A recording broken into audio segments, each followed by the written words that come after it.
So we continue with Hilchos De'os, we're on chapter 2, and we are on Halachah number 4. Okay, so let's read without commentaries. When we're going back and explain, there are a lot of commentaries, a lot. And it says, one should always cultivate silence and refrain from speaking, except with regard to the matter of knowledge or things that are necessary for his physical welfare. That's amazing. Okay, it's a lot to add to this thing, right? To elaborate. Not to add, to elaborate. It was said that Rav, the disciple of our saintly teacher, Rabbi Yehuda Hanassi, never uttered idle word in all his days. How is it possible? I don't know. Which is what the conversation of the most people consists, idle words. Right? One should not speak at length, even about the matters involving one's physical needs. On this point, our sages commanded us and said, whoever speaks at length brings on sin. They also said, I have found nothing better for one person than silence. Similarly, when speaking about the matter of the Torah knowledge, one's words should be brief, but rich in content. This is what the sages commanded with their statement. One should always teach his students with brevity. In a contrast is in one's words, if one's words are many and the content scant, that is foolishness. Of which Koheles 5:2 states, the dream comes with a multitude of subjects, and the voice of the fool with a multitude of words. That's mind-blowing. Okay, so you see that every sentence is a diamond. Okay, so let's do from the beginning, and we'll see. Okay, okay, from the beginning. One should always cultivate silence and refrain from speaking, right? Except with regard to the matter of knowledge or the things necessary for his physical welfare. Okay, speaking. Commentary. A connection between this and previous halachah can be seen in a commentary of Rabbi Avadia of Bartenura on Avos 116. He associates cultivating silence with refraining from responding to insult of others. It's very interesting. So last time we finished, last halacha was about being humble, right? How to develop in oneself the traits of humility, right? And last thing we said, the one who is the one that should bring himself to this situation when he or she is being insulted and they do not answer, right? So now, okay, next step. Logical step, one should always cultivate this silence, right, and refrain from speaking. So, and many people, especially new, they always ask, they're always eager to start fasting. So, why would you want to fast? No, I want to fast. So I always say to these people, right, if you want to fast, the best would Tanis Dibur.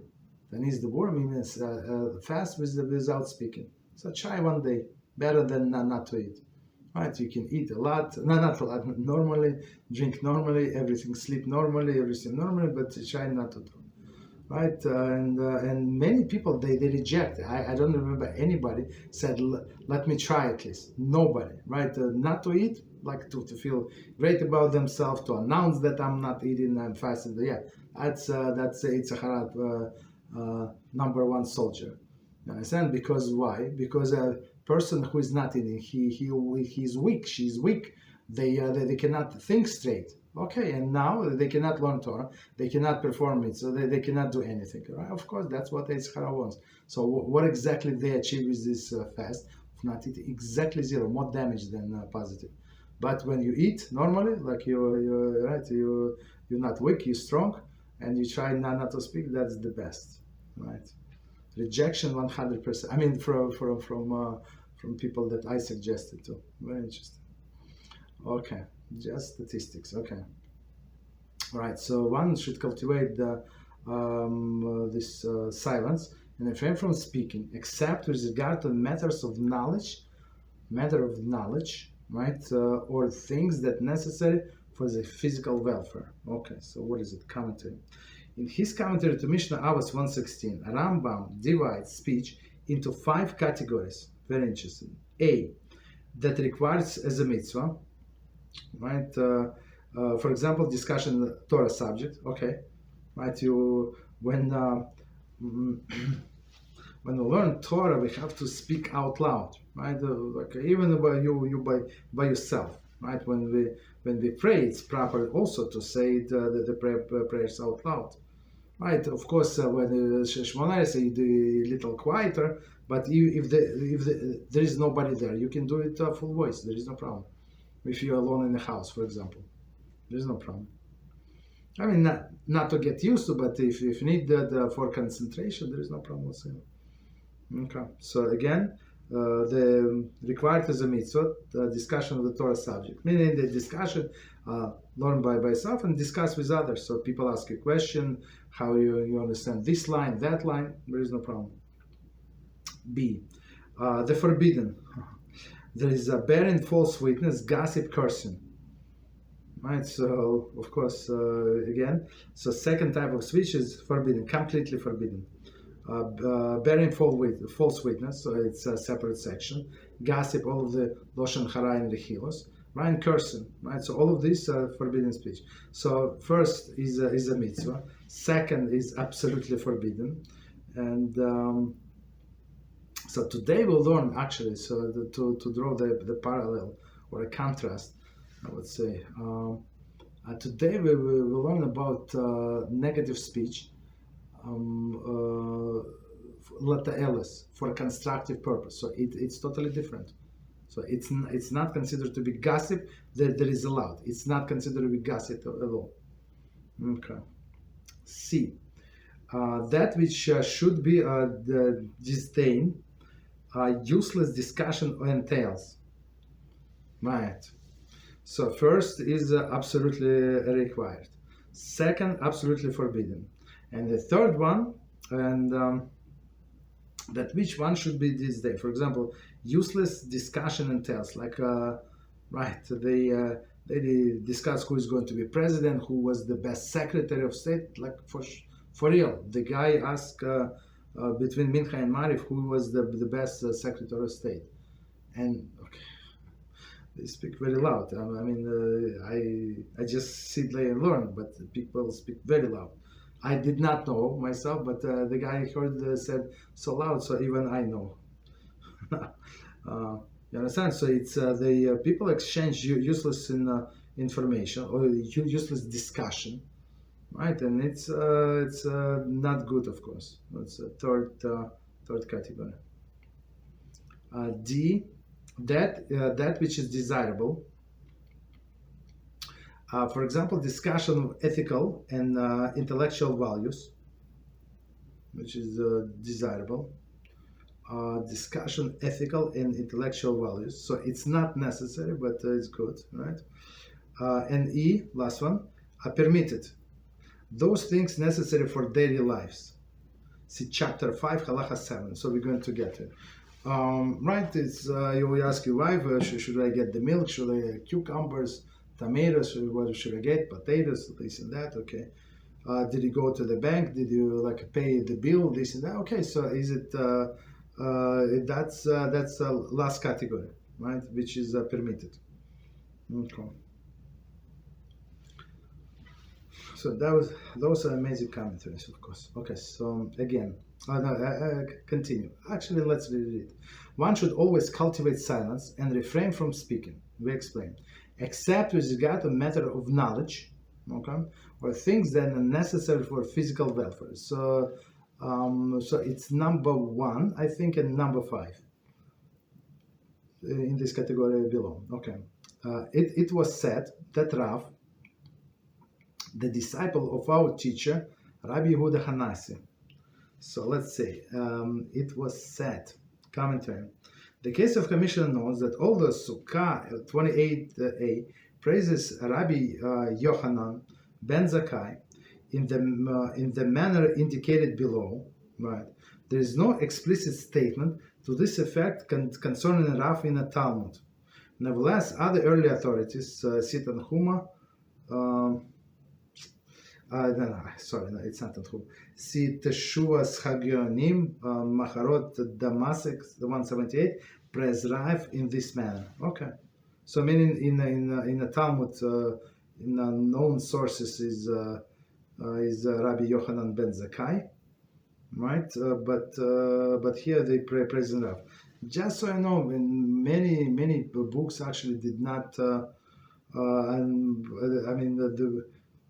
We don't have a copy at this point. Maybe in Rome, in other in Germany, I don't know. In other somebody have it in a private collection, but it's not even these books. Ramban is mentioned in Rambam, right? Ramban, Nachmanides. They mentioned other great rabbis mentioned, but in the commentary say yes, we heard about these books from other people, but we don't have it available. It's very interesting. So, okay, so again, it was said that Rav, commentary, it is uncommon for a Rambam to praise particular sage. In his commentary to Avos, Rambam also singled out Rav for this quality. However, in that text, he refers to him as disciples of Rabbi Chia. Okay, I'm not sure what's the problem to mention somebody by name, sage, I don't know. Okay. Again, it was said that Rav, the disciples of our saintly teacher, Rabbi Yehuda Hanasi, never uttered idle word in his days, all his days. I'm not sure how is it possible, but right. I mean, even for people like on this caliber, we have to understand it did not come by its own. It was work, right? It's work, and of course, people provoked him, not to not with malicious intent, but because people are people, right? They would start idle conversation, and I'm not sure how he would handle, but very interesting.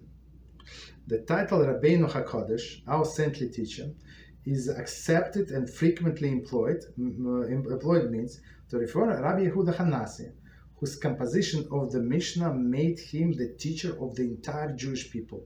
Right. So all of this, he compiled the Mishnah, which is oral Torah, and from oral Torah, from that Mishnah, comes the Talmud, right? And of course, Baraises, but that's it. Right. Very interesting. So he's a great teacher for all of us. Okay, so he never uttered idle word all his days. How's it? Idle speech is included in the third category mentioned above. In his commentary to idle speech, quickly, what is the third category? That should be disdained. Useless discussion and tales, who won the championships. Who is the president? Okay. Right. One second. The third category mentioned above in his commentary to Mishnah. Okay. The Rambam gives some example of such a talk. What does such and such a king do? How did this die? And that one get rich. So that's the most popular one. They talk about celebrity, rich people, poor people, all of this news, right? So all of this useless speech, idle. So I mean, right? Even if it's a negative speech, but if it is about non-Jews, it is allowed. But it's idle speech. That's what makes it forbidden, right? Continue. Okay, so he never allowed utter one idle words in all his days, which is what the conversation most people consist of, and it is true. Most of the people, and somebody was trying to talk to me. We had to wait for someone. I mean, I was suffering. So, but on another hand, the guy was telling whatever he was telling, tried to be nice and polite, but tried to shorten the conversation. But but it was not easy. It was not. So I knew it's harmful to me. I said I have a class. I need to start but it was like a closed space. It was not so easy, and we had to wait for somebody, like right for a third person to come. So it was like he's coming, he's coming any minute. So I mean, this conversation. I mean, it was like not almost monologue of this guy. Took maybe 3 or 5 minutes, but it was suffering. It was suffering. Right? We have to train ourselves, not to be there. Okay. So continue. One should not speak at length, even about matters involve one's physical needs. Right? And I remember one person. So one time I was trying to be nice, and he's elderly, not old, but like single person, old, not old, not old, and he's nice and this and that. I asked him, "How are you?" And it was like a mistake of my life. And he started, since he's single and he's old and he's has many medical issues, and he started telling me about everything, every medical problem that he has, and it was such a I try not to imagine one thing, he got a shot in his pupil of his eye with a needle. I don't know for what, but it was terrible, and he's on and on and on, and sometimes later, well, maybe 6 months, 7 months, I don't know. Much time I saw him again and again. I asked him, and I thought to myself, he already told me all of the details, how is he? Maybe he's not going. He's going to skip, because there were two of us, I mean, try to be a little nice. So, and he started telling me from the beginning, and I told, yeah, you told me, and he said, no, you don't understand, and he started telling over and over again. So that's. I mean, poor person, especially why he's poor person, because he's son of a rabbi. I mean, yeah, right.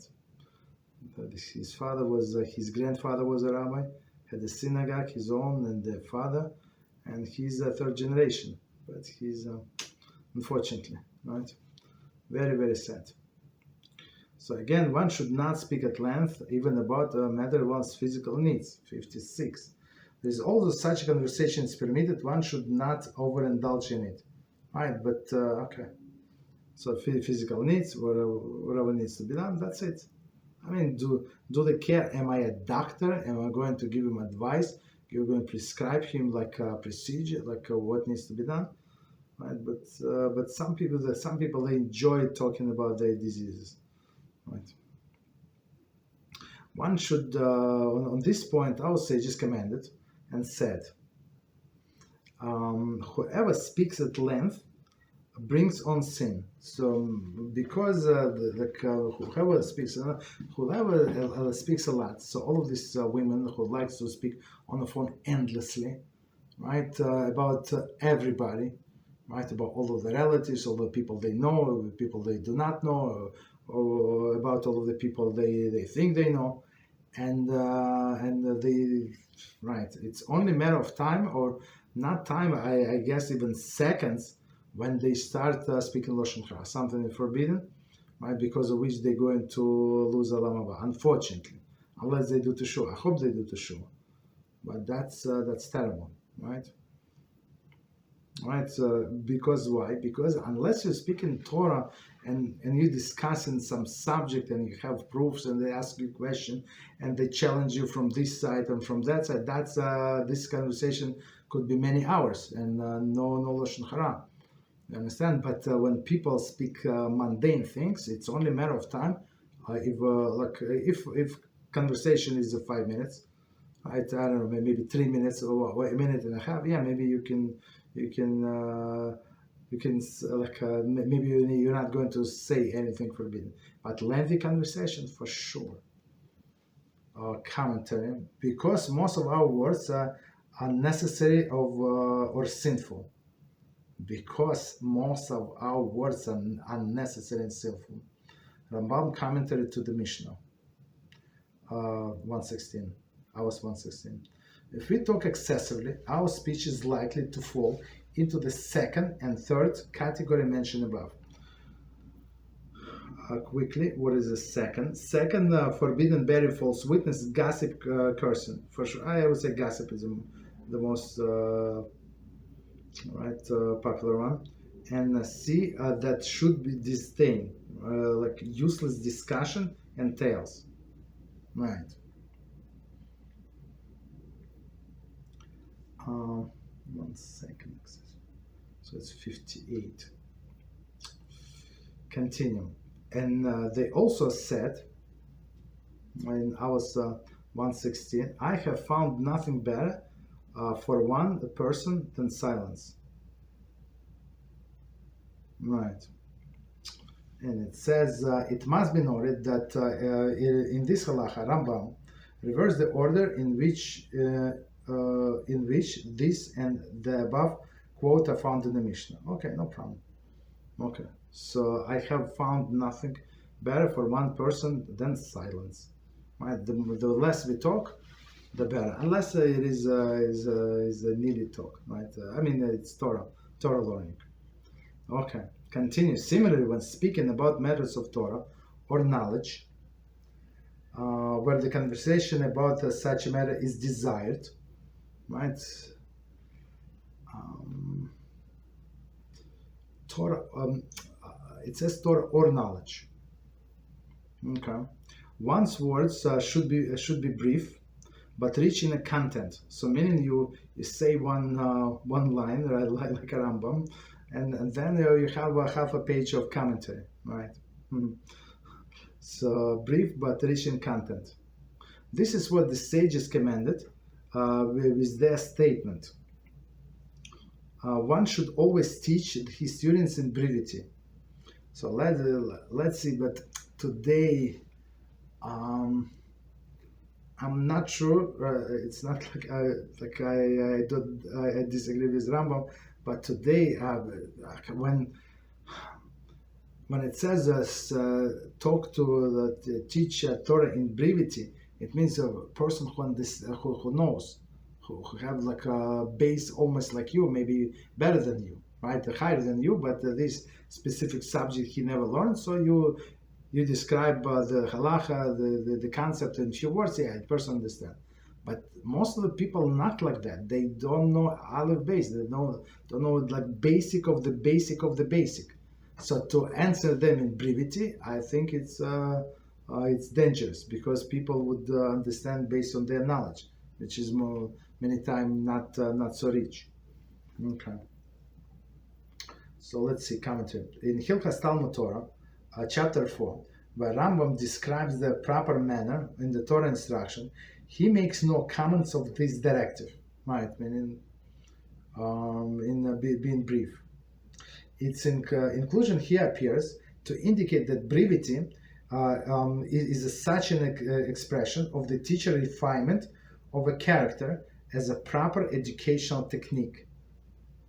I'm going to read the last line again.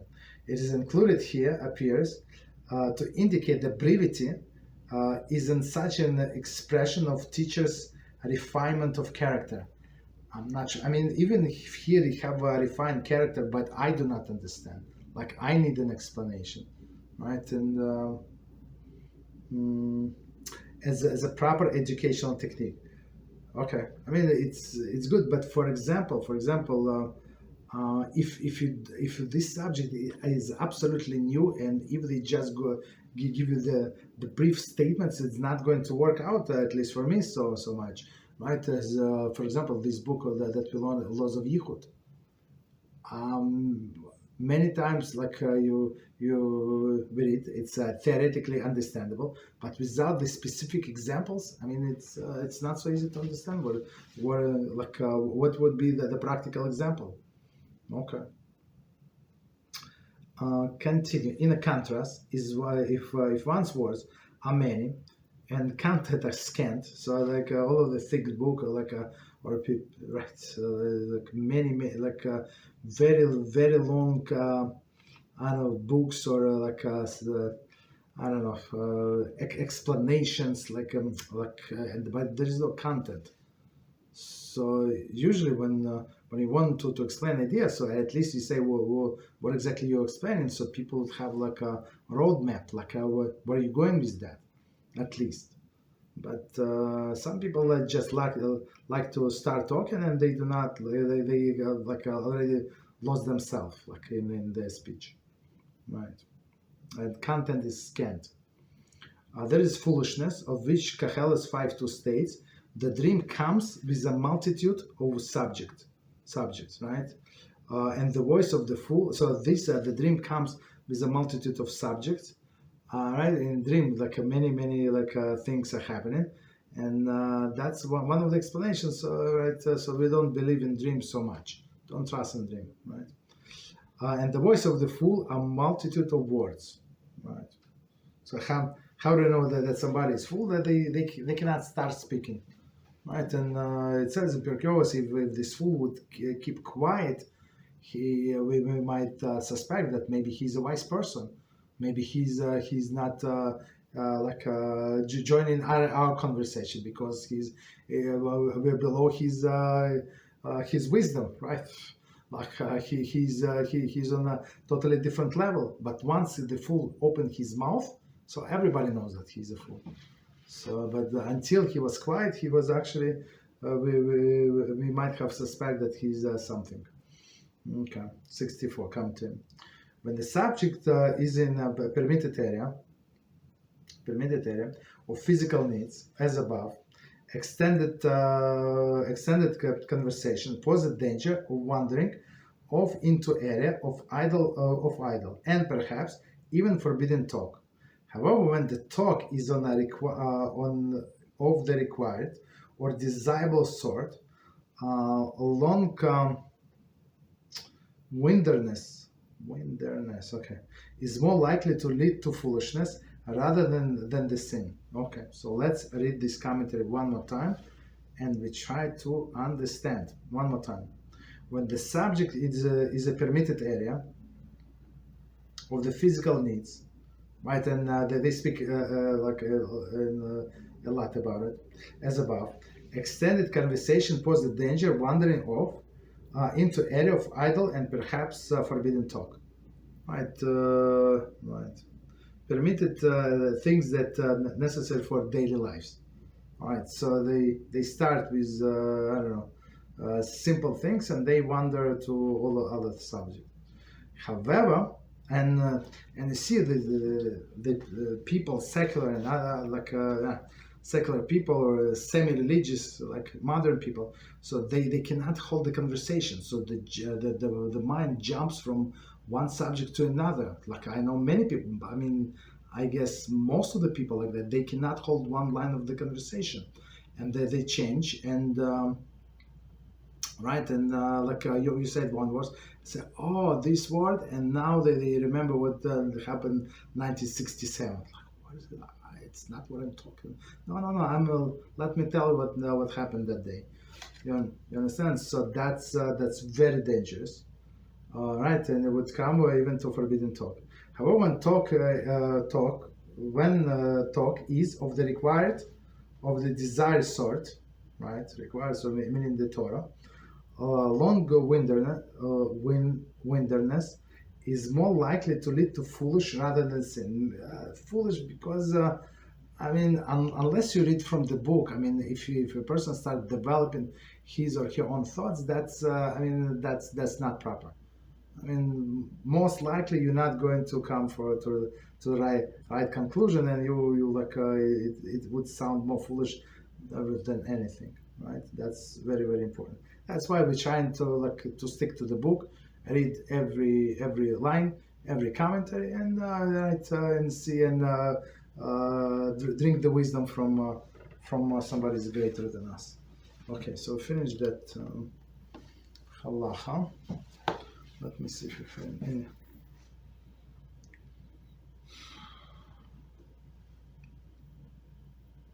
Okay, so 1 second. Okay, so, I'm not sure. Should we answer the question? Let me see. Let's 1 second. Let's do one more halacha, and then we go to questions because it's short. Okay. Okay. So it says number 5. Silence is a safeguard for wisdom. I mean that's a Rambam, right? In one sentence, it's mind blowing. Okay. Therefore, one should not hasten to answer, nor speak at length. He should teach his students in calm and tranquility, without shouting or wordiness. This is what Shlomo stated. The words of wise are heard in tranquility. Okay. So let's do this halacha, very short. So again, silence is safeguard for wisdom. How come? Commentary. Hours 3:16. Rambam appears to interpret the Mishnah as a directive regarding one's conduct while teaching Torah. Okay. In a contrast, the Mishnah cited in a previous halacha refers to all types of speech, even discussion of everyday matters. Okay. So here he's talking about teaching of Torah. Silence is safeguard for wisdom. Safeguard to wisdom. Okay. Therefore, one should not hasten to answer. So this one is big one. Right. So, and some people they feel they have to answer unless. But if you don't answer, people would think that you are not smart or something. And Chafetz Chaim told us in I don't remember when was it, but in one of the lessons that one of the when he was discussing very common cases of Loshen Haram, and he said about a guy, right? He's not Talmid Chacham, not especially smart, not like average, absolutely average person, and he does not want to sit with all of the scoffers, right? And make jokes and stuff like that. So with other young guys. And these young guys started a rumor that he's not smart, like he's a little slow, he's right, maybe he's a fool, maybe he's undeveloped, this and that. So that's how they start, meaning that because he's he does not want to associate with them, he's not does not find it nice, but right to discuss other people. But they would start the conversation. And then the damage is unbelievable. People would say, no, this guy for my door, absolutely not. But you don't know the guy. Like, what's wrong with that? Is he's a gangster or something? Like, he's a bad person. He stole from you. So like, what's wrong? No. It would be embarrassing. Right? That's dangerous, but that's what's going on. Right, and people people would ask him, and that's another example, and he would not answer. Like maybe he needs to think. Like, why do you need to answer right away? So number 5 again, silence is a safeguard of wisdom. Therefore, one should not hasten to answer, right, nor speak at length. Okay. Therefore, commentary. Rambam implies that there are 2 advantages of silence. Number 1, A, it allows one to contemplate the matter with composure and consider its entirety. Right? Sometimes, like, question is much more harder than it seems in the beginning. And me personally, when I try to contemplate things, to meditate, the day after, 2 days later, I get an amazing solution to the issue, right? But if you ask me on the spot, I would not know, right? I would not know. And but Baruch Hashem, I'm trying not to answer right away, because guess what? I need a time to think. But some people, they're so embarrassed. Like, what are you, slow? I ask you a question. Can you? It's a simple question. Can you give me an answer? And people, they get embarrassed. So I would say, yeah, I need time. Anytime, right? So that's fine. That's very, very.